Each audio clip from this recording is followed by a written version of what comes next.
So today is Monday. You're going to have a big week this week, right? Today is March 9, 2020. And what decisions do you need to make this week? Well, let's see now. We have this great idea about providing awareness and support for Holocaust victims. And Yeah. I've had the pleasure of renting out the Kennedy Center 71 times.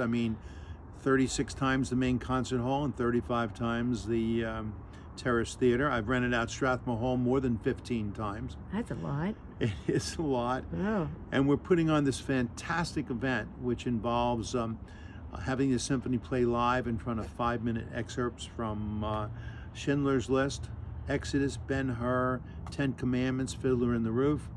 We have museum panels that we use in the lobby so people go through a history and pictures and words for the Holocaust. Mm-hmm. We'll have over 30 Holocaust victims who want to talk to younger people about their experience. They would want to talk about it personally. And you're going to have you're going to play in the music. Some of the pieces that you're going to play are written by Holocaust victims that wrote this music when they were there. Died. That's when right. They died. 4 of the works will be from Holocaust victims, and their music was written for string quartet, of which I've been playing it with oboe and string quartet, and I've expanded it to full orchestra. In addition to that, we have Holocaust victims that want to tell their story and will tell their story at the concert. And what makes this so special, this is not a concert per se. This is a statement. 33% of Americans don't believe that the Holocaust happened, and 50% have no idea that 6 million Jews died. 37% of the entire, Jewish people were exterminated in the most vicious, darkest hour in the history of mankind. So what's important about this is that one day a year, all the major symphonies in America put on a concert during different months.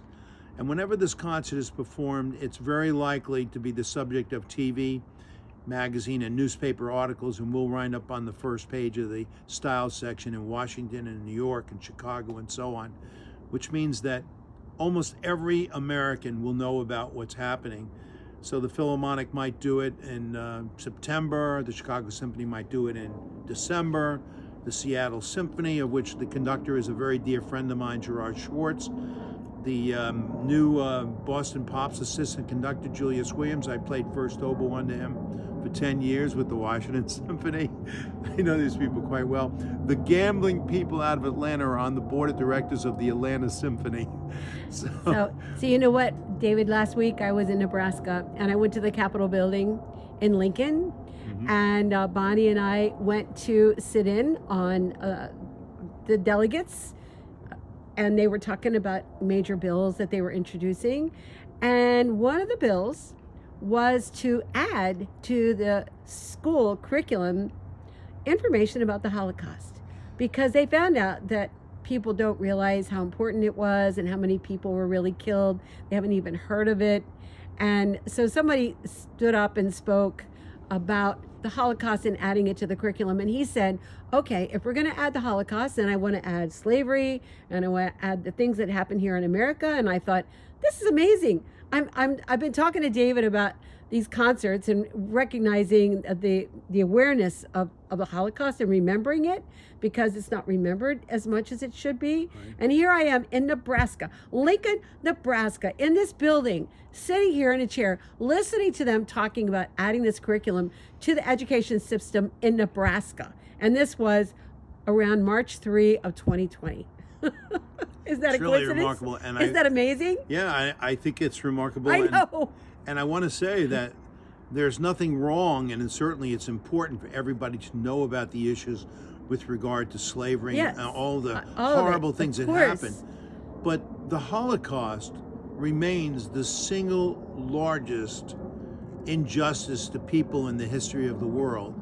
You had industrialized mass execution that was literally proposed by a government, and also where the people, millions of Germans, were responsible for carrying out, and millions of Polish people and And Ukrainians and Germans were all responsible for carrying out the dictates of what basically was a psychopath who they were following. It's shocking. It's shocking. And I hope your concerts, well, I hope the first one is completed, and then I hope it goes forward. When do you plan to have the first concert? The first concert was planned for June the 18th. However, as I sit here, everybody remember the date. It's March the 9th. Yeah. We're in the middle, the beginning actually. Yeah. We're in the middle of a great discussion about the coronavirus, and now universities are closing down.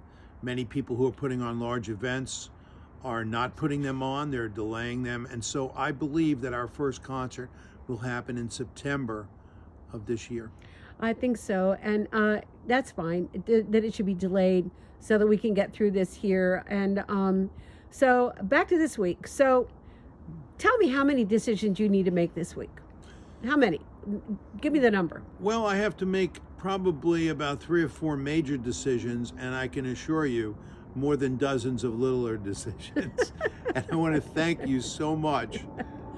Thank you so much for letting me speak on the record. It was wonderful, and we have so many airplanes that are flying above. By the way, and anybody is welcome to rebroadcast this. Okay. Because this is on the record, and everything we've talked about just now just happens to be the way it is. Okay. Well, I am Catherine Troutman. We are in Cabin John, Maryland. It is March 9, 2020, and this is H. David Meyers, who is an entrepreneur, oboist, and wanting to do well for the Jewish community and remembering the 6 million who lost their lives, and much more. Thank you, David. Thank you.